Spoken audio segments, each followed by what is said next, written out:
Mystic Reader's Reviews, the Banker of the Poor. We do not go there for sport, neither do we go there for tourism. Even travel agents will not counsel that location. If you go there, it's purely by chance, or it's because your plane strangely lands at Dhaka instead of finishing its direct flight to Nepal. All this has happened to us some time ago. The image that you bring back is not a warm one, and it's not a place. A vast grey, clear and overwhelming, lies before you. If it doesn't rain, it has just rained. If it rains, it will last for a few hours. If it has not rained, it will rain in a minute. Street, square, sky, all is flooded. The walls throw out water. The land mirrors the action. The sky is still swollen with rain. People float. Wet ants, bars, smitten faces set a while you eat at a restaurant. You're an alien. You feel guilty because you eat, and they are watching while you eat.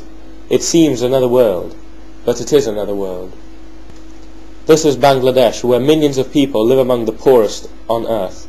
This is the country of Muhamad Yunus, the 2006 Nobel Peace Prize winner, who has written a beautiful book, The Banker of the Poor, for recounting his extraordinary experience.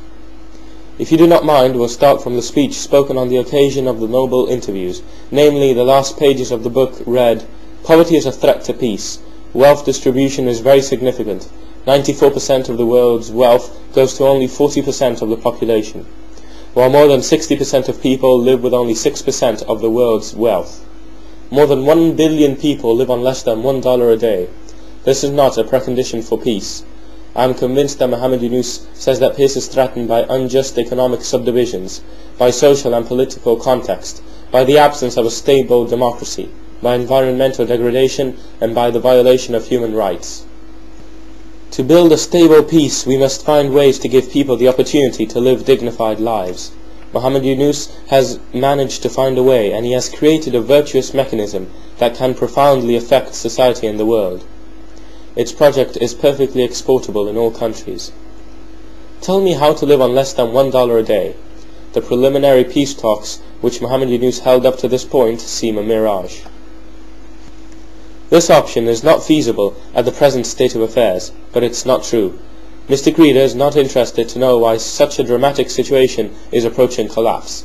Mystic Reader is anxious that this situation has a positive epilogue as soon as possible.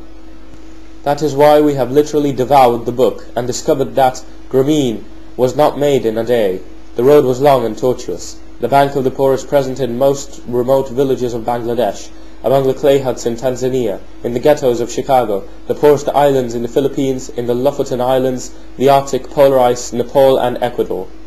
This means that the project works and can operate anywhere, significantly lowering the desperation of the outcasts.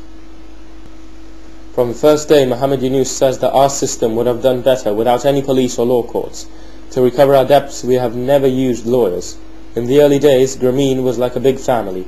In 1997, after 2 decades of its life, it has reached more than 12,000 visitors a week, and at home 2,200,000 customers. The monthly amount of their total credit exceeds the $365 million. Among the lies circulating on behalf of our bank, continues Yunus, there are the most common. Grameen converts to Christianity. They steal homes along with everything you have. They hide a tour of illegal slave trafficking. They kidnap the customers, and no one ever sees them again. They want to run away with your money. It is all a Western conspiracy.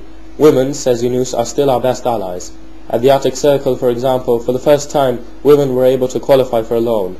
Before, those women did not have any possibility of exercising their talent. I would like to add that Muhamad Yunus predicted that in 2050 the world would finally leave behind poverty, and there will no longer be any human being who can be described as poor. By Mystic Reader.